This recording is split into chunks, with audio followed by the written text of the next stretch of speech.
memimpin doa. Ada yang siap? Atau saya tunjuk nih? Kamar aja, mana kamar?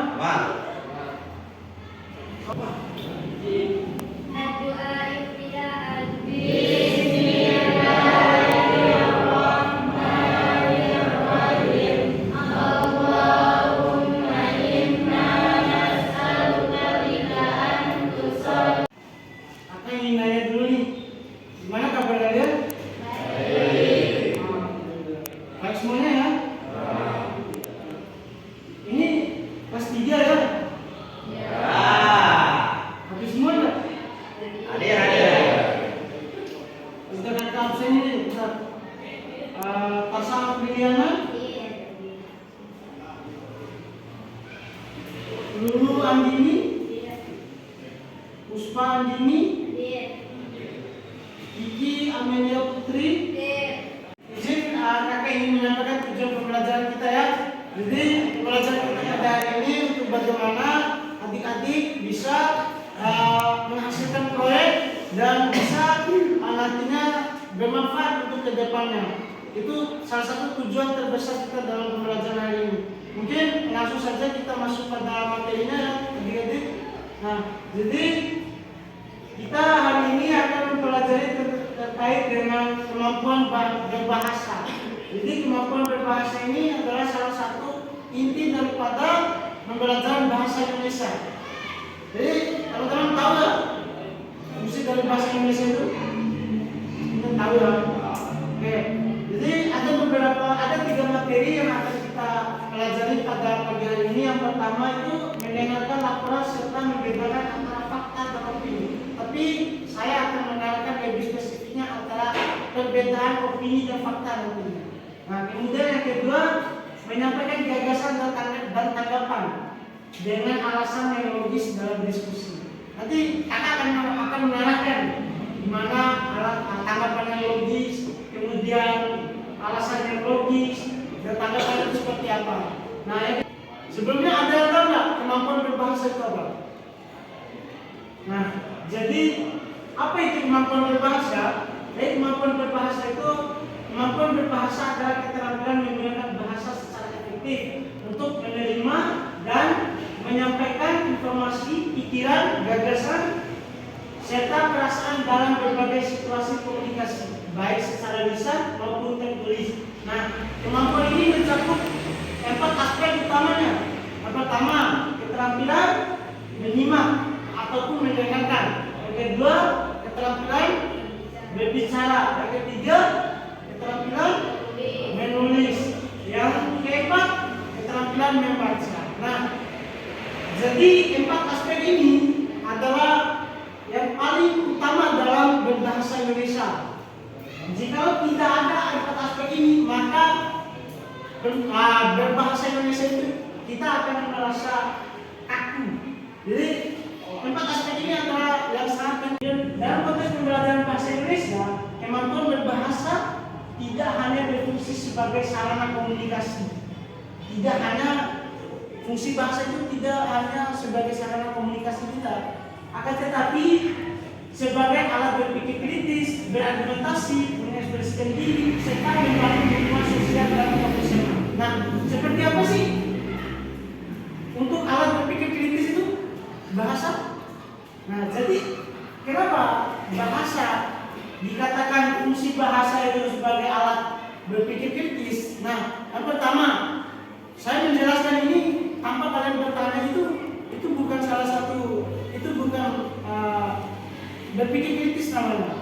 Jika kalian mengeluarkan suara pada hari ini, itu adalah suatu pikiran kritis. Kalian mengeluarkan suara itu atas dasar bahasa, atas bahasa yang mendorong kalian untuk mengeluarkan pikiran kritis itu. Nah, kemudian yang kedua, berargumentasi. Seperti apa berargumentasi itu? Seperti sekarang saya menjelaskan berbagai materi terhadap kalian, itu salah satu contoh daripada argumentasi itu. Kemudian yang kedua, mengekspresikan diri. Ada yang pernah nonton puisi atau mendengarkan baca puisi? Pastinya pernah ya. Nah, itu salah satu mengekspresikan diri, lewat bahasa. Salah satunya membaca puisi, novel, dan segala macam yang menyangkut karya sastra. Bahkan pidato pun itu salah satu contoh kita mengekspresikan diri lewat bahasa. Nah, kemudian membangun hubungan sosial. Seperti apa membangun hubungan sosial itu? Sosial itu sudah saya jelaskan kemarin. Sosial itu adalah masyarakat. Berarti otomatis membangun hubungan masyarakat, membangun hubungan sosial dengan masyarakat. Seperti apa?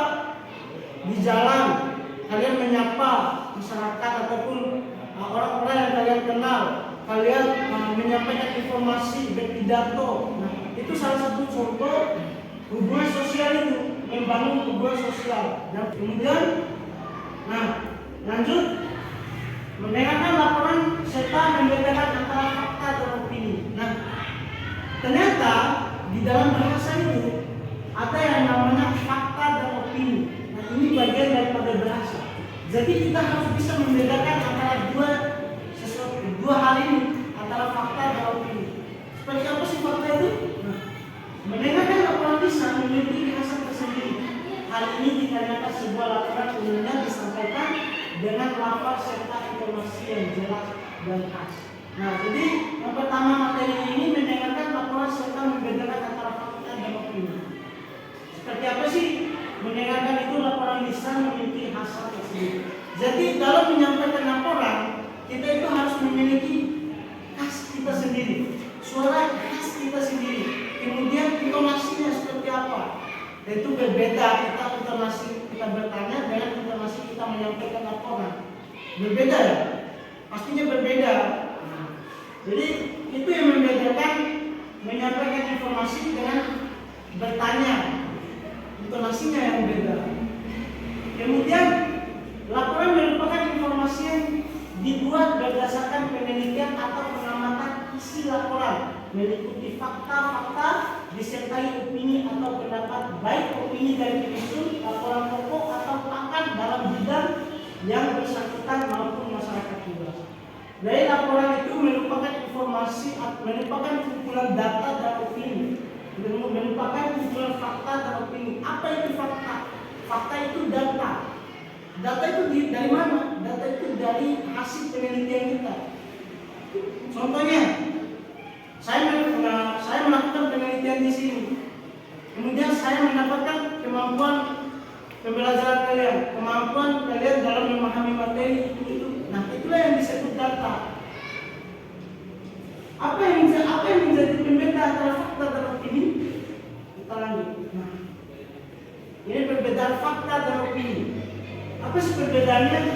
Ada dasarnya, isi laporan yang disajikan oleh berbagai media dapat diklasifikasi ke dalam dua kategori, yaitu opini atau pendapat dan fakta opini. Lebih bersifat fakta opini ini lebih bersifat pribadi, sedangkan fakta yang bersifat umum.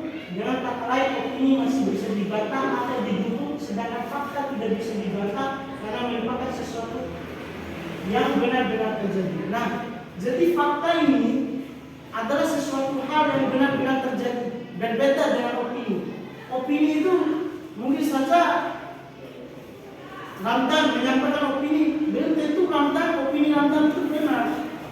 Contoh kecilnya, ada kebakaran di mangrove dan saya berada di sana. Kemudian saya menyampaikan fakta itu terhadap kalian, ternyata ada kebakaran di sana. Lalu kalian mengecek di sana, ternyata benar ada kebakaran. Nah, itu salah satu contoh dari fakta. Nah, contoh dari opini apa? Ramdan mengatakan di sekolah ada kebakaran, sedangkan Ramdan ada di Jeru. Nah, itu namanya opini. Opini itu masih bisa dibantah kebenarannya, sedangkan fakta tidak bisa dibantah kebenarannya. Itu sesuatu hal yang benar-benar terjadi. Itu salah satu perbedaan opini dan fakta. Kemudian, materi kedua, menyampaikan gagasan, tanggapan dan tanggapan dengan alasan yang logis dalam diskusi. Seperti apa sih menyampaikan gagasan dan tanggapan dengan alasan yang logis dalam diskusi itu? Contohnya sekarang ini kita sedang berdiskusi. Acara diskusi merupakan sebuah acara yang di dalamnya syarat dengan gagasan. Jadi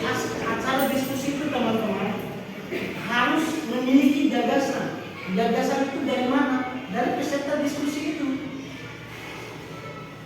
Syarat dengan gagasan. Siapapun yang menghadiri atau mengikuti suatu acara diskusi atau talk show akan berusaha untuk ikut berperan serta dalam memecahkan permasalahan yang sedang dibicarakan dalam diskusi tersebut. Nah, contohnya kita sedang berdiskusi apa sih yang menjadi kekurangan sekolah ini, apa sih yang menjadi kelebihan sekolah ini, dan apa yang menjadi permasalahan di sekolah ini. Saya berdiskusi dengan kalian. Kalau yang namanya berdiskusi itu harus ada saling menanggapi, saling memberikan gagasan ataupun buat pikiran kita. Untuk apa? Untuk memecahkan masalah yang terjadi di sekolah ini. Itu salah satu contoh saat saya diskusi itu. Kalau saya sendiri yang ngomong, itu bukan diskusi namanya itu pidato. Hanya pidato yang tidak bisa, yang tidak ada hanya jawabnya. Kalau diskusi itu ada menyampaikan gagasan, menyampaikan pendapat, bertanya, itu namanya diskusi. Saling respon ataupun feedback. Tahu feedback itu? Feedback. Saya menyampaikan informasi, kemudian kalian menanggapi. Tanggapan itulah yang namanya feedback dari kalian itu. Kemudian lanjut. Penjelasan pula pernyataan yang bersifat abstrak. Jadi gagasan itu teman-teman kan merupakan hasil pemikiran. Jadi gagasan itu lahir dari pikiran kita sendiri. Misalkan saya ingin membangun pondok di sini, itu suatu gagasan saya, karena itu pikiran saya. Apapun yang dihasilkan oleh pikiran diri kita sendiri, itu namanya gagasan, teman-teman. Kata lain, gagasan adalah ide. Jika kita ingin merubah sekolah ini lebih maju, apa ide kita dalam merubah itu? Apakah kita harus mengadakan sosialisasi? Apakah kita harus mengadakan sebuah promosi pada masyarakat? Nah, itu yang dinamakan ide, teman-teman. Gagasan seseorang dapat diketahui setelah gagasan tersebut diwujudkan dalam pikiran. Bagaimana orang lain tahu gagasan kalian itu seperti apa? Akan tetapi jika kalian mengeluarkan gagasan itu, memberitahukan gagasan itu dengan kalimat-kalimat yang mudah dipahami, maka orang lain akan mengetahui gagasan kalian itu seperti apa. Jadi jika kalian ada gagasan, ada ide dalam merubah sesuatu ataupun dalam merubah diri kalian, maka keluarkan gagasan. Oke, kita lanjut. Nah, untuk memahami gagasan, perhatikan tabel ini. Bisa dilihat nggak? Tabel saya ini. Suatu perbedaan antara kalimat dan gagasan.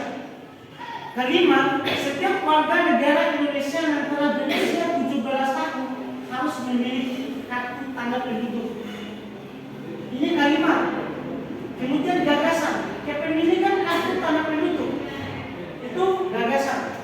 Misalkan di SMA ini, dia ini ketua OSIS, lalu udah memiliki gagasan bahwasannya semua anggota OSIS ataupun semua siswa SMA Islam sepotong harus memiliki kartu tanda siswa.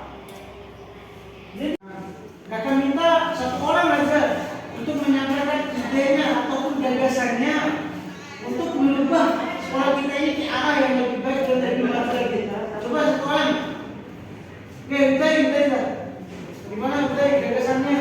Untuk memajukan sekolah kita harus melakukan promosi kepada masyarakat supaya masyarakat tahu sekolah kita dan mereka bisa mendaftarkan anak-anaknya di sekolah kita. Nah, oke. Jadi itu salah satu contoh ide. Ide itu lahir dari pikiran kita. Jadi udah ini keren.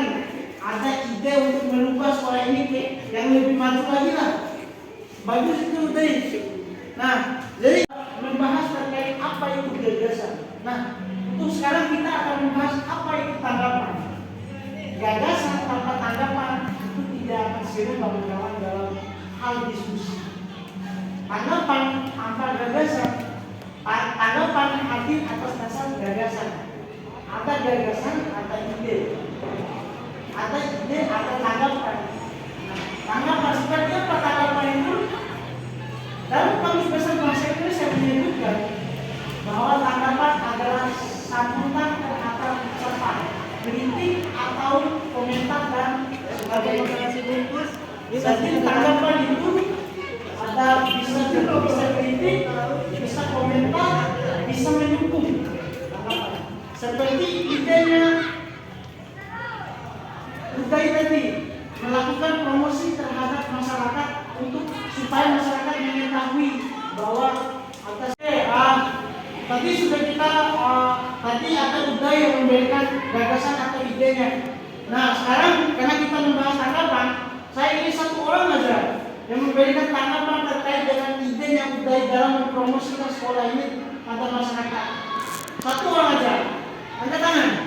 Oke, Memuna, coba berikan tanggapannya. Gimana tanggapannya? Tanggapan saya bagus, saya mendukung idenya Udai. Memang kita perlu melakukan promosi bahwa di sini ada sekolah yang bisa untuk memberikan pengetahuan untuk anak-anak. Oke, jadi tanggapan dari Maimunah ini adalah tanggapan berupa dukungan. Berarti bisa disimpulkan bahwa tanggapan Maimunah ini mendukung penuh dan siap untuk melakukan promosi itu. Nah, itu salah satu contoh daripada tanggapan itu, teman-teman atau adik-adik. Kita lanjut. Nah, gimana? Tanggapan itu adalah materi terakhir kita pada hari ini. Nah, untuk pertemuan selanjutnya kita akan membahas terkait menulis surat lamaran pekerjaan seperti apa nantinya. Itu pertemuan kita pada minggu depan ya, teman-teman ya. Nah, seperti apa terkait menulis surat lamaran, struktur dalam menulis surat lamaran itu seperti apa. Nah, ini akan kita bahas pada pertemuan selanjutnya. Mungkin sekian dari saya untuk materi hari ini. Mohon untuk diperhatikan dan untuk disimak secara baik-baik terkait materi apa aja yang saya sampaikan tadi. Dan terima kasih banyak atas perhatiannya. Bila bisa dilihat, pasti dibuat. Wassalamualaikum warahmatullahi wabarakatuh.